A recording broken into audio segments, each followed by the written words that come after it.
নমস্কাৰ সকলোকে। আহক আজি এখন কলখাৰৰ ভাজি বনাওঁ। তাৰ কাৰণে মই কলখাৰখিনি ধুনীয়াকৈ চেকি ল'লোঁ। এয়া লৈছোঁ ভাত আৰু এইফালে লৈছোঁ সৰু সৰুকৈ নহৰু কুটি লোৱা আৰু পিঁয়াজ আৰু জলকীয়া।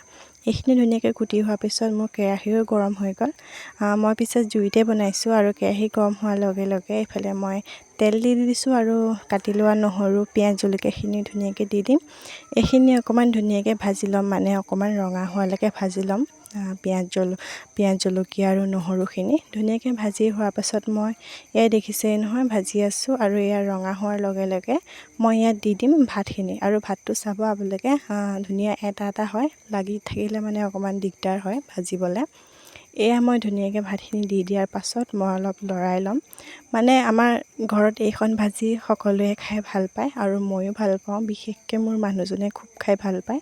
এয়া মই অলপমান ভাজি লৈছোঁ, বেছিকৈ ভাজিব নালাগে, নহ'লে ইয়াৰ কলখাৰৰ সোৱাদটো নাহে। আৰু এয়া মই কলখাৰখিনি দিয়াৰ পিছত দেখিছেই নহয় পানীটো শুকাই আহিছে, মানে কলখাৰৰ পানীটো। এয়া পানীটো লাহে লাহে শুকাই থাকিব, তাৰ কাৰণে মই অকণমান লৰাই দিছোঁ। আৰু এইফালে আমাৰ কলখাৰৰ ভাজি ৰেডি হৈ গ'ল। আপোনালোকে চাগে খাইছে যদি কমেণ্ট কৰি জনাব। আৰু বহুতে চব্জি দালি এনেকৈ দিও খায়, আমি পিছে প্ৰায় এনেকৈয়ে খাওঁ। ভিডিঅ'টো কেনে পালে জনাব। আজিলৈ আহিছোঁ, বাই বাই।